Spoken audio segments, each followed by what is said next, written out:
Hello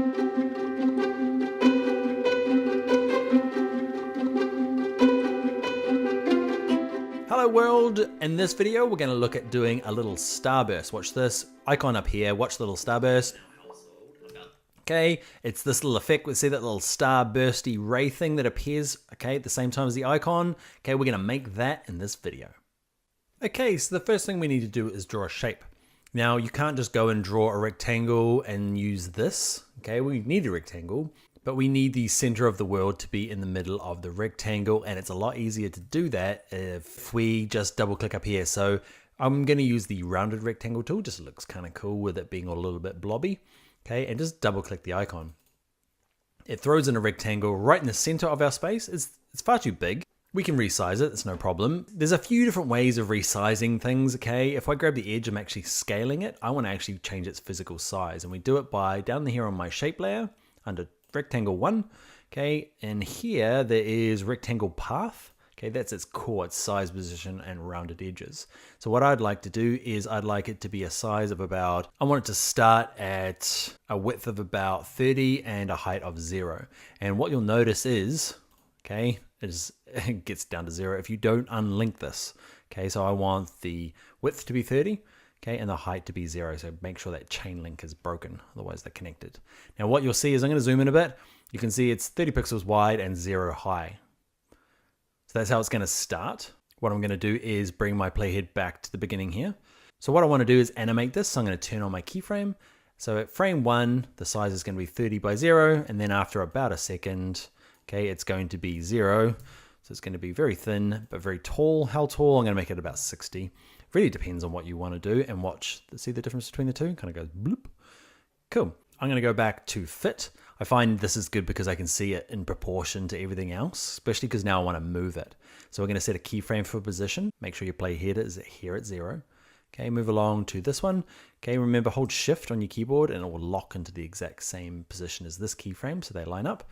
And where do I want it to go? X and Y. Y is the second one. And I want to drag it kind of to the negatives, which makes it go up. Weird, huh? Cool. So it's going to start down there and then move up there afterwards. So we've got 2 keyframes. I'm going to preview it. Okay, if you're like me, while you're previewing, it's a little hard when there's all this other music playing and everything animating behind it. So what we're going to do is, on our shape layer here, let's just twirl it down so we can't see it. Okay, and what I'd like to do is just turn off the eyeball on these other layers and the sounds off these layers. We'll turn them back on in a second just so that we can see this guy in isolation. Cool. So we've got this little guy, he's doing his little thing. The animation's not very nice. So remember, we're going to use the U key, and that'll show us the keyframes for this. I'm going to select all these guys, and I'm going to right click one of them, go to keyframe velocity, and change to my famous 75%. Click OK. One thing you'll notice is that I tried to do them all in one go, but I only did one set. Okay, I hadn't done these guys because size changes X and Y. So there was 2 options in here, but position only has, we're only adjusting the Y. Okay, so it can't do both of them at the same time. So you just have to do these separately. So sometimes you can change them all in one big go by selecting them all. Sometimes though, if you did them separately.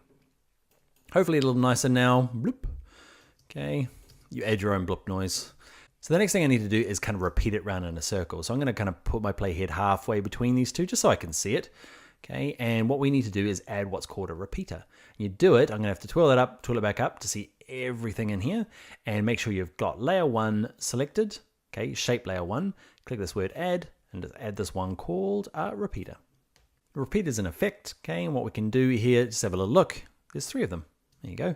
Have it back in the middle here. What we want to do is open up repeater, and we want to change a few things. One is how many copies. So I'm going to have 13. It doesn't really matter how many you have. You can experiment with what looks good. Okay, and you can see now it's got 13 of them. By default, what it does is that it repeats its position 100 pixels to the right. So what we want to do is go to transform repeater, and where it says position, okay, we want to say actually we don't want to repeat it 100.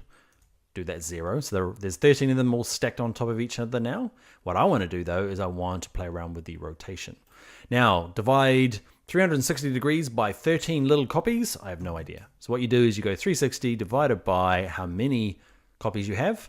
Okay, you can do math in these any of these little fields. Okay, if you're terrible with math like me, let the machine do it. 27.7. Okay, and poof, awesome, huh? Now, if yours isn't looking good like mine and it's kind of maybe spiraling off, this happens in my class quite a bit, is that you'll not have changed position and it does this. It's kind of cool. It's kind of weird. So just make sure position is set to 0. Okay, and there we go. That's our little starburst. Now we're going to turn on our layers and move it so it's in the right spot. So what we'll do is, let's close that one, turn the eyeballs all on, turn the sound on for the blop, the music, and the background. And what we'll do is we'll reposition this shape layer. Problem is it's quite hard to do. Okay, where is he there? It's quite hard to get your fingers on him. So it's a lot easier to actually twirl this down. And I'm going to twirl all that up and use this one here. It says transform. I'm going to play around with the position. And I often use position to drag things around rather than using the cursor like we do in lots of other Adobe programs, just because it's so hard to do when they're so small or the opacity's down at 0. So what I want to do is play my playhead until our little pop-up guy appears. There he is there. This little starburst needs to start along at about the same sort of time. That's kind of close. What else we want to do is play around with the position. So you go over there, and go down a bit. There we go there. Cool.